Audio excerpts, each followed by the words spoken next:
दोस्तों, प्रदेश के 2900 से भी ज्यादा बीएड सहायक शिक्षक अभ्यर्थियों ने अब नौकरी बचाने की मांग को लेकर अनिश्चितकालीन आंदोलन का बिगुल फूंक दिया है। इसी गंभीर मुद्दे के बारे में हम इस वीडियो के अंदर बात करेंगे। इसलिए दोस्तों, इस महत्वपूर्ण विषय को अच्छे से समझने के लिए बने रहिए वीडियो के अंत तक। नमस्कार दोस्तों, मैं हूं आपका दोस्त लोकेश साहू और आप देख रहे हैं लोकेश छत्तीसगढ़िया यूट्यूब चैनल। आप सभी साथियों का हमारे इस चैनल पर बहुत बहुत स्वागत है।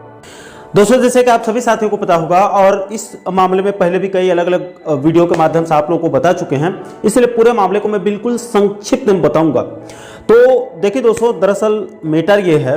कि पूर्व की भूपेश बघेल सरकार ने बस्तर और सरगुजा संभाग के जिलों के लिए 12,489 पदों पर शिक्षक भर्ती करने का निर्णय लिया था, जिसपे करीब 6,000 के आसपास सहायक शिक्षक पद थे, जिसमें 2900 से भी ज्यादा बीएड अभ्यर्थियों की भी सहायक शिक्षक पदों पर नियुक्ति किया गया था।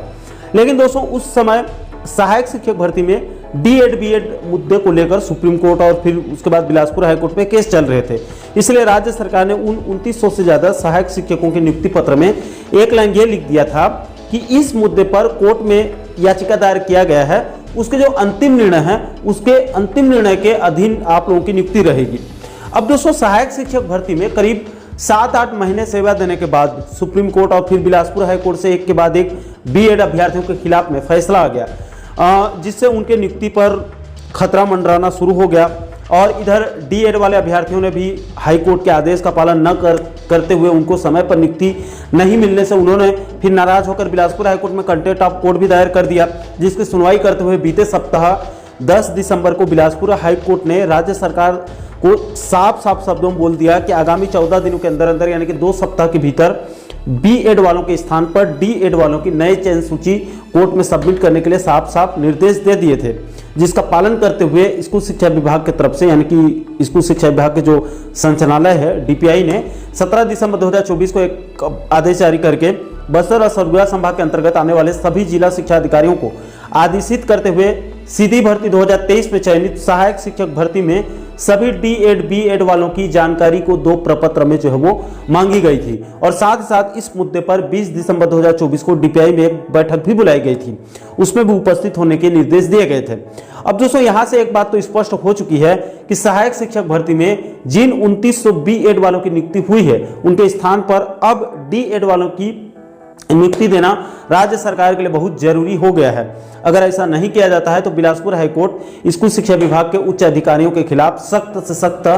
एक्शन भी ले सकता है, क्योंकि ये ऑलरेडी कंटेम्प्ट ऑफ कोर्ट की सुनवाई चल रही है। इसलिए दोस्तों, अब इधर बीएड वालों को भी महसूस हो चुका है कि उनकी नौकरी जाना लगभग तय हो चुका है। इसलिए उन सभी 2900 बीएड अभ्यर्थियों ने उनको दूसरे पदों पर समायोजित करके उनके रोजगार को सुरक्षित करने की मांग शुरू कर दिया है। इसको लेकर उन सभी बीएड अभ्यर्थियों ने बीते 14 दिसंबर से अंबिकापुर से राजधानी रायपुर तक अनुनय विशाल पैदल यात्रा भी शुरू कर दिया था और लंबी दूरी तय करके लगभग 19-20 दिसंबर के आसपास राजधानी रायपुर के माना तूता धरना स्थल में पहुंच गए और फिर माना तूता धरना स्थल से उनका अनिश्चितकालीन आंदोलन वहां से शुरू हो चुका है। और प्रदेश के उन 2900 से ज्यादा बीएड अभ्यर्थियों ने साफ कर दिया है कि उनके पास अब कोई दूसरा और विकल्प नहीं बचा है। या तो राज्य सरकार उनको कोई दूसरे पद पर समायोजित करके उनके भविष्य को सुरक्षित करे, या फिर उन्होंने इच्छा मृत्यु का ऐलान कर दिया है। और एक ही नारा दिया जा रहा है कि सेवा सुरक्षा या इच्छा मृत्यु, इसके अलावा कुछ मंजूर नहीं है। इसको लेकर बीएड अभ्यर्थियों की तरफ से सीएम सहायक के साथ साथ अन्य कैबिनेट मंत्रियों से भी लगातार मुलाकात भी किया जा रहा है। इस वीडियो के माध्यम से शायद सरकार से यही अपील है कि इस गंभीर समस्या का एक ही अच्छा समाधान यही होगा कि सबसे पहले आप इन 2900 बीएड अभ्यर्थियों को कोई दूसरे पदों पर समायोजित करने का रास्ता निकाल दीजिए। उसके बाद कोर्ट के आदेश का पालन करते हुए उन पदों पर 2900 डीएड वालों को भी नियुक्ति दे दीजिए, क्योंकि वो लोग भी अपने अपने नियुक्ति का बड़ी बेसब्री से इंतजार कर रहे हैं। इसी में सभी की भलाई है। और अगर इन 2900 बीएड वालों को अगर बाहर करके सीधा बेरोजगार कर दिया जाता है तो इससे कई समस्या खड़ी हो जाएगी, क्योंकि दोस्तों टेक्निकली रूप से देखा जाए तो ये 2900 बीएड वाले कोई फर्जी डिग्री या फिर कम योग्यता लेकर इन पदों पर नहीं आए हैं, बल्कि ईमानदारी से हजारों लाखों युवाओं में कंपटीशन करके अपना स्थान बनाकर इन पदों को हासिल किया है और 1 साल तक राज्य सरकार को अपनी सेवा भी दे चुके हैं। इसके अलावा बहुत सारे बीएड वाले अभ्यर्थी ऐसे भी हैं जो पहले से सरकारी या फिर प्राइवेट नौकरी कर रहे थे। उन्होंने अपना जो सेटल जॉब था उस जॉब को छोड़कर बस्तर सरगुजा संभाग के सुदूर जो इलाके हैं जो ग्रामीण अंचल है, जो जहाँ पर कहना चाहिए आदिवासी इलाकों में, वहाँ पर जाकर नौकरी करने का उन्होंने निर्णय लिया है और राज्य सरकार को जो है वो अपनी सेवा देने का फैसला लिया है। इसके अलावा अगर इन 2900 B.Ed वालों को सीधे नौकरी से बाहर कर दिया जाता है और इनको कोई दूसरे पद पर समायोजित भी नहीं किया जाता है तो इनके परिवार वालों का क्या होगा, क्योंकि इन 2900 B.Ed वालों के पीछे इनके माता पिता, दादा दादी, पति, कोई अगर महिला है तो उनके पति भी होंगे और कई उनकी जिम्मेदारी होगी, और अगर कोई पुरुष है तो उनके पत्नी और बच्चों का भी भविष्य जुड़ा है। अगर इन 2900 लोगों को बेरोजगार कर दिया जाता है तो इससे कई हजार लोग सड़क पर आ सकते हैं। इसके अलावा और भी कई प्रकार की समस्या जो है सरकार के सामने खड़ी हो सकती है। इसलिए शायद सरकार से हाथ जोड़कर अपील है, कृपया इन 2900 B.Ed वालों को सहायक शिक्षक के पदों से अलग किया जाता है तो इनको सीधे सीधे बेरोजगार ना किया जाए, बल्कि इनको कोई दूसरे पदों पर समायोजित करके इनके लिए बीच का रास्ता निकाल के हजारों लोगों के भविष्य को सुरक्षित करने का काम किया जाए। इन्हीं में सभी की भलाई है। दोस्तों, आप अंत में इन पीड़ित B.Ed अभ्यर्थियों का क्या कुछ कहना है, उनका जो सपोर्ट कर रहे हैं उनका क्या कुछ कहना है, उसे भी आप आगे अलग अलग वीडियो के माध्यम से देख सकते हैं, सुन सकते हैं। और साथ ही साथ इनके आंदोलन को समर्थन देने पहुंचे छत्तीसगढ़ सहायक शिक्षक समग्र शिक्षक फेडरेशन के प्रदेश अध्यक्ष मनीष मिश्रा जी का भी क्या कुछ कहना है, उसे भी आप आगे सुनकर पूरे मामले को और अच्छे से समझ सकते हैं। ये नौकरी मिली, खुश रहेगी बिटिया मेरी, ये सपने सजा बैठे, पाकर छोटे छोटे बच्चे, नन्ही सी मुस्कान मिली, हम भी उनकी सोहबत लगा बैठे, भटक रहे हैं आज दर बदर, करेगा नहीं कोई भी हमारी कदर, कभी अंबिकापुर की गलियों में तो कभी बिलासपुर की सड़कों पर, जब से मिली ये नौकरी, खुश रहेगी बिटिया मेरी, ये सपने सजा बैठे। पूछा करती है माँ मुझसे कि घर कब आओगी, घर की रौनक लाओगे, कुछ भी ना कह पाऊँ, थे मेरे आंखों में आंसू, बिन लफ्जों के अपनी व्यथा बयां कर बैठे, जब से मिली ये नौकरी, खुश रहेगी बिटिया मेरी, पूछती है माँ मुझसे घर कब आओगी। जब से ये नौकरी मिली, खुश रहेगी बिटिया मेरी, ये सपने सजा बैठे, जब से ये नौकरी मिली, खुश रहेगी बिटिया मेरी, ये सपने सजा बैठे, पाकर छोटे छोटे बच्चे, पाकर छोटे छोटे बच्चे, नन्ही सी मुस्कान मिली और हम भी उनकी सोहबत लगा बैठे, भटक रहे हैं आज दर बदर, भटक रहे हैं आज दर बदर, करेगा नहीं कोई भी हमारी कदर, कभी अंबिकापुर की गलियों में तो कभी बिलासपुर की सड़कों पर, कभी अंबिकापुर की गलियों में तो कभी बिलासपुर की सड़कों पर,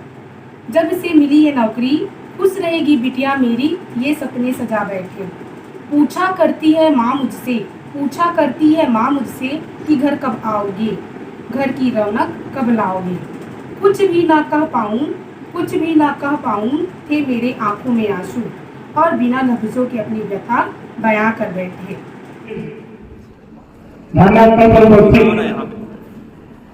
संघ सभी पदाधिकारीगण, दूर दराज से पूरे छत्तीसगढ़ से उपस्थित सरगुजा से लेकर बस्तर तक, राजनांदगांव से लेकर कवर्धा तक जितने भी साथी उपस्थित हुए हैं, और आप सभी का इस संघर्ष के, आप लोग जो संघर्ष कर रहे हैं उसमें हमारा पूरा छत्तीसगढ़ सहायक शिक्षक समग्र शिक्षक फेडरेशन आपकी मांगों का पूरी तरीके से समर्थन करता है। और इस मंच के माध्यम से आप सब लोग को माननीय मुख्यमंत्री जी के आग्रह भी करता है कि इनकी मांग बड़े मुश्किल से किसी भी व्यक्ति की नौकरी लगती है, और जब नौकरी लगती है तो वह वही व्यक्ति नहीं, उसका पूरा परिवार लगभग उसके पूरी सेवा काल में एक अच्छे से जीवन यापन करने के लिए जो नौकरी लगी है, इसमें निश्चित तौर पर जैसे हमारे साथी ने बताया कि व्यापम के माध्यम से परीक्षा हुई थी, और जो योग्यता नारी जो मापदंड सरकार का जो मापदंड था उसमें किसी भी प्रकार से कोई अभ्यर्थी की गलती नहीं है। अभी 2-3 दिन पहले मैं इस संबंध में माननीय विजय शर्मा उप मुख्यमंत्री छत्तीसगढ़ शासन तो मेरी बातचीत हुई थी, मैं उनके पास गया था और मैंने आप लोगों की तरफ से अपनी बात को उनके सामने रखा था, तो उन्होंने कहा था कि कोर्ट का मामला है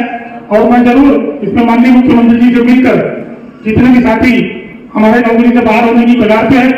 उनके लिए सरकार जरूर कोई रास्ता अपनाएगी। यह बहुत ही सोचने वाली बात है कि अगर किसी भी व्यक्ति की नौकरी 3-4 साल या 2-3 साल नौकरी करने के पश्चात समस्त मापदंडों का पालन सरकार के द्वारा करने के बाद भी आशंका और खतरा मंडराता है, निश्चित तौर से छत्तीसगढ़ सहायक शिक्षक समग्र शिक्षक फेडरेशन के मुखिया होने के नाते मैं आप लोगों के साथ पूरे संगठन की तरफ से आप लोगों को पूरा पढ़ाई लगने की और सरकार तक आपकी बात पहुंचाने का मैं भरसक प्रयास करूंगा और बहुत जल्दी मैं माननीय मुख्यमंत्री जी को भी मिलूंगा और इस बारे में मैं उनसे आपके तरफ से अपने संगठन की तरफ से भी आप सबको न्याय दिलाने की भरसक कोशिश करूंगा और आप लोग को आश्वस्त दिलाता हूँ और आश्वस्त भी करता हूँ कि हमारा संगठन इस दुख की घड़ी में आप लोग के साथ पहले भी निरंतर खड़ा था, आज भी निरंतर खड़ा है। चूंकि मैं कुछ दिनों से अभी यहाँ पे नहीं था, मैं कल ही आया हूँ, इसलिए आज ही यहाँ पर आया हूँ और बहुत जल्दी मैं माननीय मुख्यमंत्री जी से मिलूंगा और आप लोग की जो भी परेशानी है इस परेशानी को माननीय मुख्यमंत्री जी के सामने जरूर रखूंगा, जिससे हमारे भाई बहनों का और हमारे आप लोग सभी शिक्षकों की लड़ाई लड़ता था, लेकिन हमारे बहुत सारे साथी प्रदर्शन हो चुके हैं, इसलिए इसको समग्र भी कर दिया गया है। लेकिन आप लोग को आश्वस्त दिलाता हूँ, मैं संगठन के मुखिया होने के नाते आप लोग की पूरी बात अपने संगठन के माध्यम से और अपनी तरफ से प्रदेश के समस्त मंत्रियों के पास, माननीय मुख्यमंत्री के पास आप लोग की बात पहुंचाऊंगा और भरसक मैं आशा और उम्मीद रखता हूँ कि माननीय मुख्यमंत्री माननीय विष्णुदेव साहब जी आप लोग की बात को जरूर सुनेंगे और जैसा भी हो सकेगा हम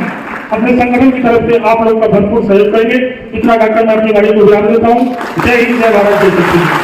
जाने के बाद कभी इतना आज तक दुखी नहीं हुआ था। मैं बताना चाहूंगा मेरा परिचय, I am x-Indian army soldier Yuvraj Kumar, now assistant teacher at government school temple Kumar. लेकिन आज मुझे बहुत ज़्यादा दुर्भाग्य लगता है कि एक शिक्षक को रोड में आना पड़ रहा है, वो भी नंबर लाने के बाद रोड में आना पड़ रहा है। और आज हमारे बच्चों का भविष्य प्रभावित हो रहा है। अगर मुख्यमंत्री जी जरा सा भी अगर शिक्षा के प्रति सजग हैं तो आज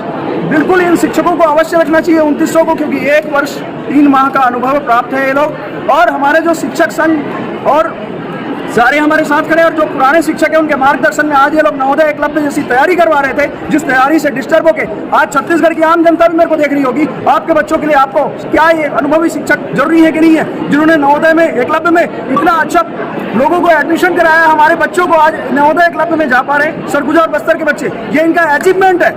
क्या आपको इस प्रकार के शिक्षक चाहिए कि नहीं चाहिए? आज छत्तीसगढ़ के, इसका मतलब कहीं ना कहीं हम सही हैं। और दूसरी चीज, हमारी जो भर्ती है, चाहे वो पूर्ववर्ती सरकार ने किया और उसके बाद भर्ती सही है, अनुबंध लगा के किया गया था और इस सरकार ने भी किया है। आप लोगों ने कुछ ना कुछ तो सोच के ही किया होगा। और हम अगर यहाँ पर भर्ती हो चुके हैं, अभी हमारे प्राण रहे, चाहे आत्मसम्मान रहे या हमारी सर्विस रहे, इसीलिए हम एक ही चीज कहते हैं, यहाँ पर कई लोग गुहार लगा रहे हैं, या तो इच्छा मृत्यु दो या तो हमारा समायोजन करो। धन्यवाद।